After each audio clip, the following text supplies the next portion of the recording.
One Martian Afternoon by Tom Leahy. Originally published in If Worlds of Science Fiction, July 1953. Narrated by Tom Trussel. She was sweet, gentle, kind, a sort of Martian old Mother Hubbard, but when she went to her cupboard, the clod burst in a cloud of red sand, and the little Martian sand dog ducked quickly into his burrow.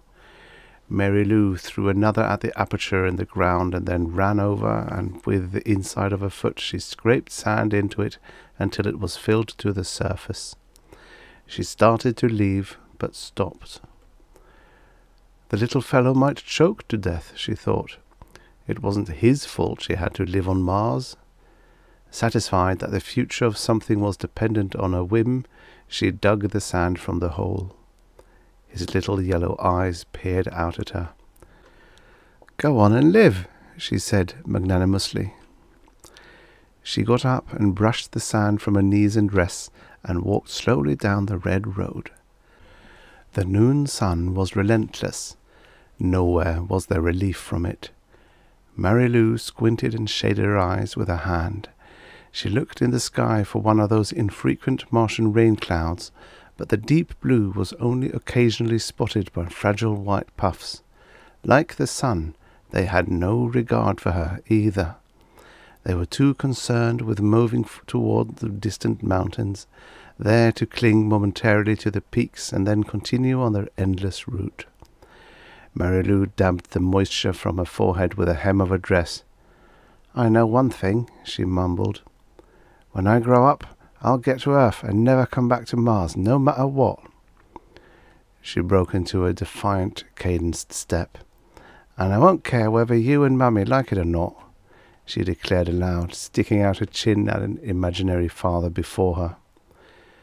Before she realized it, a tiny lime-washed stone house appeared not 100 yards ahead of her. That was the odd thing about the Martian midday. Something small and miles away would suddenly become large and very near as you approached it. The heat waves did it, her father had told her. "Really?" she had replied. And, "You think you know so doggone much," she had thought. "Aunt Twiley!" She broke into a run. By the Joshua trees, through the stone gateway she ran, and with a leap she lit like a young frog on the porch.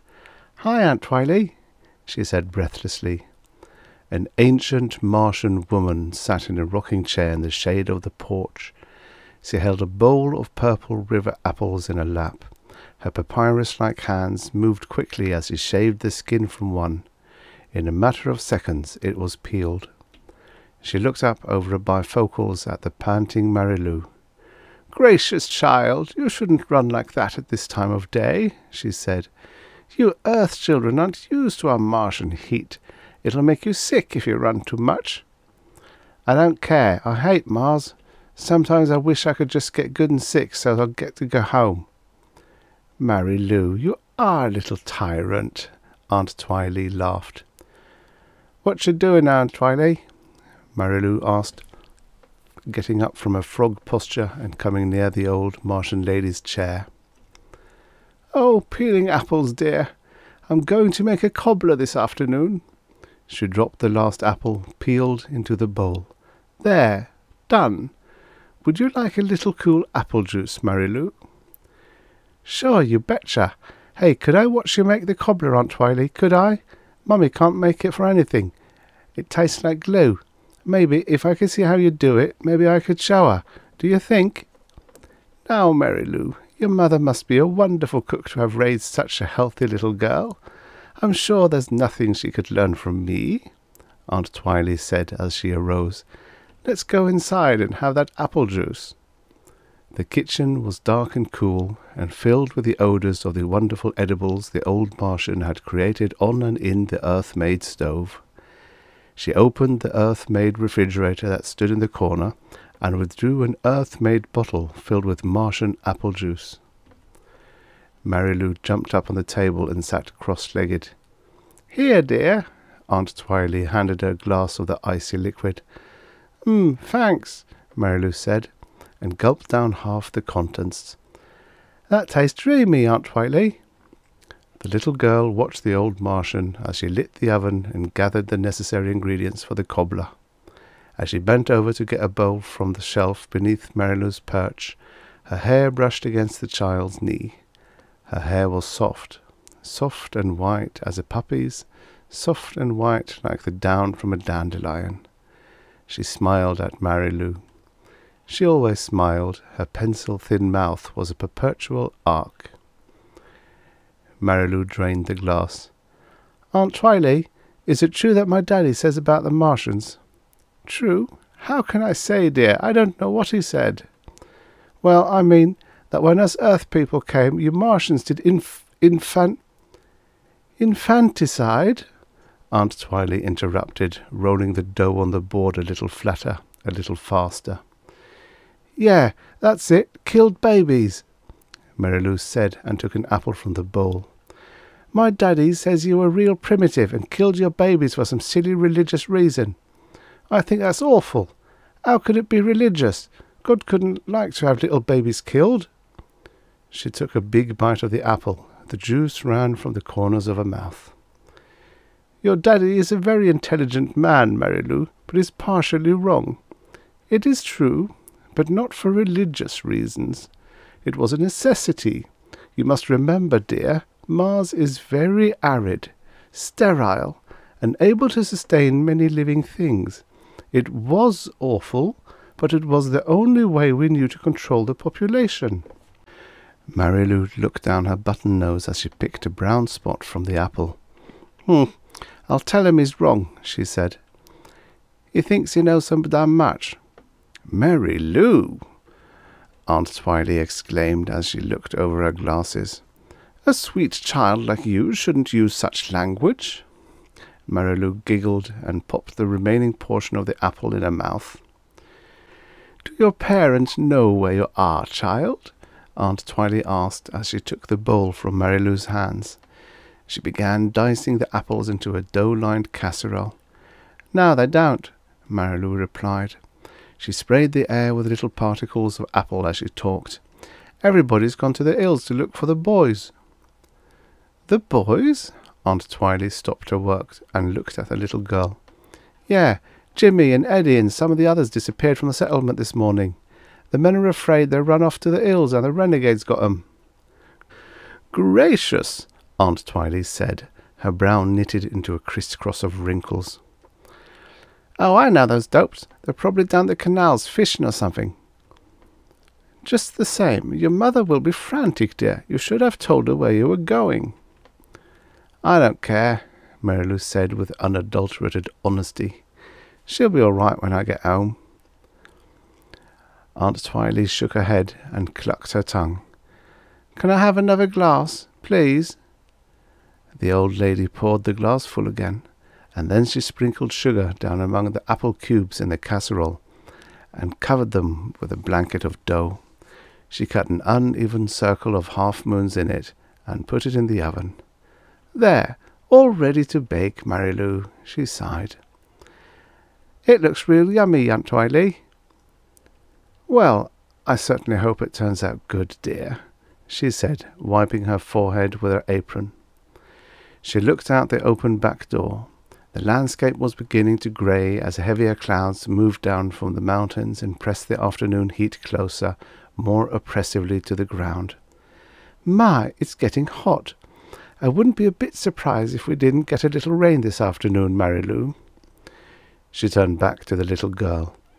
"Tell me some more about your daddy, dear. We Martians certainly owe a lot to men like your father." "Yeah, that's what he says too. He says you Martians should have died out in a few years if we hadn't come here. We're so much more civilized?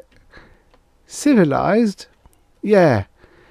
He says we were so much more civilized than you that we saved your lives when we came here with all our modern stuff." "Well, that's true enough, dear. Just look at that wonderful earth stove," Aunt Twiley said and laughed. "We wouldn't be able to bake an apple cobbler like that without it, would we?" A rumble of thunder shouldered through the crowded hot air. "Now, He says you Martians are kind of likable, but you can't be trusted. He's nuts. I like you Martians. Thank you, child, but everyone's entitled to his own opinion. Don't judge your daddy too severely, Aunt Twylee said as she scraped spilled sugar from the table and put little bits of it on her tongue. He says that you'd bite the hand that feeds you.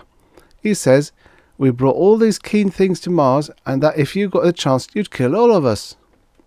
Gracious, said Aunt Twylee as she speared scraps of dough with the point of a long paring knife.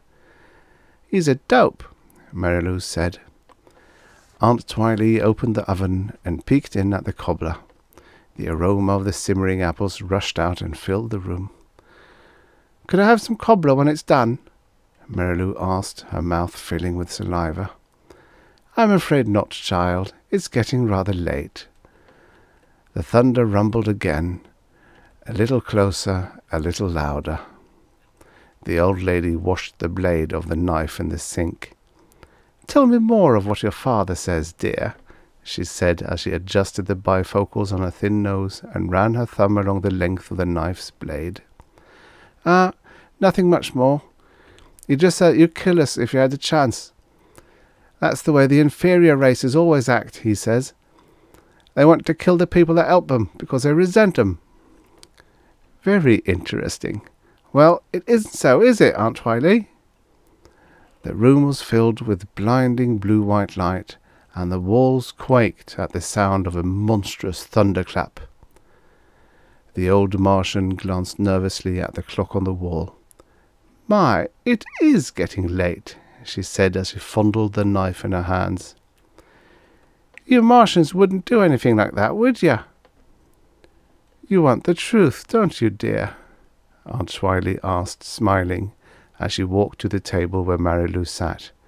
Of course I do, Aunt Twylee, she said.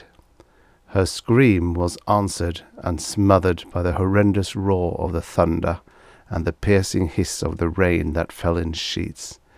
In great volumes of water it fell, as though the heavens were attempting to wash the sins of man from the universe and into non-existent in the void beyond the void. Marilou lay beside the other children. Aunt Twylee smiled at them, closed the bedroom door, and returned to the kitchen. The storm had moved on. The thunder was the faint grumbling of a pacified old man. What water fell was a monotonous trickle from the eaves of the lime-washed stone house. Aunt Twylee washed the blood from the knife and wiped it dry on her apron. She opened the oven and took out the browned cobbler. Sweet apple juice bubbled to the surface through the half-moons and burst in delights of sugary aroma. The sun broke through the thinning edge of the thunderhead. Aunt Twylee brushed a lock of her feathery white hair from her moist cheek. Gracious, she said, I must tidy up a bit before the others come.